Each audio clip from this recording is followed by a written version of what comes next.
میرا شہر میرے جنت۔ آئیے آج آپ کو اپنے شہر تونسہ شریف کی سیر کو لے چلتے ہیں۔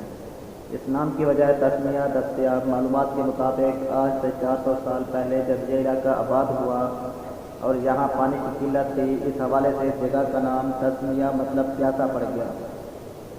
اس نام کی وجہ تسمیہ ایک اور روایت یہ کہ اس علاقے میں مور بہت زیادہ پائے جاتے ہیں، اس وجہ سے اس علاقے کو توسا یعنی موروں والا کہا جانے لگا۔ یہ موروں والی روایات ضعیف تصور کی جاتی ہے۔ بہرحال گردش زمانہ کے آگے ہتھیار ڈال کر ان ناموں کی موجودہ شکل تونسہ شریف ہے۔ قریباً 200 سال پہلے یہاں مشہور صوفی بزرگ خواجہ شاہ محمد سلیمان توسوی اپنے مرشد خواجہ نور محمد مہاروی کے حکم پر وارد ہوئے، ڈیرا ڈالا اور رشد و ہدایات کا وہ سلسلہ شروع کیا جو آج تک جاری و ساری ہے اور انشاءاللہ قیامت کی صبح تک جاری رہے گا۔ مقامی زبان سرائیکی ہے، پنجاب کے ضلع ڈیرہ غازی خان کی تحصیل ہے اور شاید رقبے کے اعتبار سے پنجاب کی سب سے بڑی تحصیل ہے۔ شہری علاقے کا کل رقبہ صرف 3-2 کلومیٹر ہے۔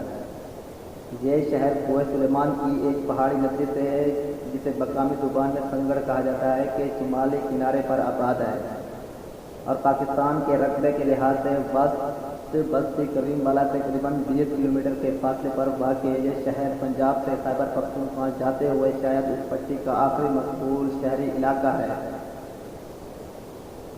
شہر کے حدود و اربا میں مغربی جانب کوہ سلیمان کا پہاڑی سلسلہ، مشرق میں دریائے سندھ، شمال میں KPK اور جنوب میں پنجاب ہے۔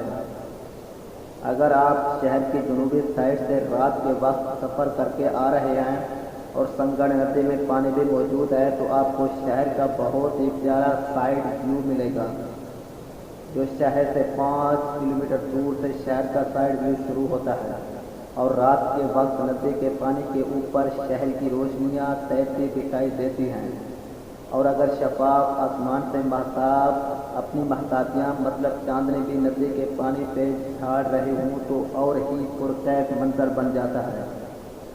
شہر کے مغربی کنارے پر ایک نہر بھی موجود ہے جسے چشمہ رائٹ بینک کنال کہا جاتا ہے۔ یہ نہر شہر چشمہ بیراج سے نکلتی ہے۔ چینیوں نے تونسہ شریف تک پہنچا کر یہاں اور بھی کمال کر دیا کہ پانی کے اوپر پانی گزار دیا۔ نیچے پہاڑی ندی، اوپر سے نہر گزر رہی ہے جو کہ دیکھنے میں ندی پہ بنا پل دکھائی دیتا ہے، لیکن یہ پل نہیں، ندی کے اوپر نہر گزر رہی ہے۔ شہر کے مشرقی جانب ایک سڑک دریائے سندھ کو جا رہی ہے۔ شہری علاقے کے اندر کالج روڈ کہلاتی ہے کیونکہ اسی سڑک پر سرکاری اور نجی تعلیمی ادارے موجود ہیں۔ یہاں پہنچ کر جوان خود کو نوجوان اور بوڑھے خود کو جوان سمجھنے لگتے ہیں۔ یہیں پہ دید جمال یار سے وصال یار تک کی تمام منازل عبور ہوتی ہیں۔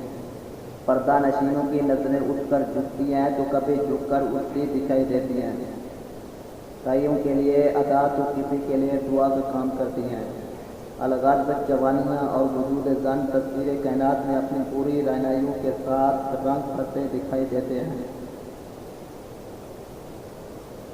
یہاں کی مشہور ڈش صوبت ہے جو روایتی انداز میں چکن کے شوربے کے ساتھ گندم کی پتلے پتلے روٹیاں جنہیں مقامی زبان میں پھلکے کہا جاتا ہے کے ساتھ مکس کر کے بنائی جاتی ہے اور سبزیوں کی دعوتوں کی مرکزی ڈش کہلاتی ہے۔ شہری علاقے میں اسٹریٹ کرائم ریٹ 0 کے قریب ہے اور ایک ایسا شہر جہاں آج بھی رات کو باہر نکلتے ہوئے لوگوں کو اپنے پرسوں اور موبائل کی پرواہ نہیں ہوتی، جہاں آج بھی راتوں کو انسانوں سے زیادہ گلے کے کتوں کا ڈر پایا جاتا ہے۔ جب راوی تاریخ لکھے گا تو یہ ضرور بتائے گا کہ یہ شہر پاکستان کے چند ان شہروں میں سے تھا جو پاکستان میں دہشت گردی کی شورش سے محفوظ رہے۔ یہاں کی ایک اور سوغات یہاں کے تعلیمی ادارے ہیں۔ آپ کو 200 میٹر کی گلی میں 3-4 سکولز اکیڈمیز آسانی سے مل جائیں گی۔ شہری آبادی تقریباً 3 لاکھ کے قریب موجود ہے جو کہ زیادہ تر نیم قبائلی ہیں اور پاکستانی ادارہ برائے شماریات کے سروے کے مطابق شرح خواندگی 90% ہے۔ شاید اسی وجہ سے اس شہر کو آفیشلی یونان صغیر بھی کہا جاتا ہے، اور شہر کے مین گیٹ پر کافی عرصہ یہ نام TMA کی طرف سے کندہ بھی رہا، لیکن پھر الیکشنز آ گئے اور ہر سائن بورڈ و دیوار پر بد شکل و بد عمل سیاستدانوں کے سیاسی پوسٹروں کا قبضہ ہو گیا اور یونان صغیر پوسٹروں سے مات کھا گیا۔ کراچی سے خیبر تک جانے والی مسافر گاڑیاں ہوں یا نیٹو کے کنٹینر، سب ہی اسی شہر سے ہو کر گزرتے ہیں، لیکن الحمدللہ 14 سال یہ شہر نیٹو کنٹینرز کے مضر اثرات سے محفوظ رہا۔ بس ہم اپنی سڑکوں کو نیٹو کے ظلم سے نہیں بچا سکے، جس کا ہمیں دکھ ہے۔ کل ملا کر ایک چھوٹا سا پرسکون علاقہ میرا شہر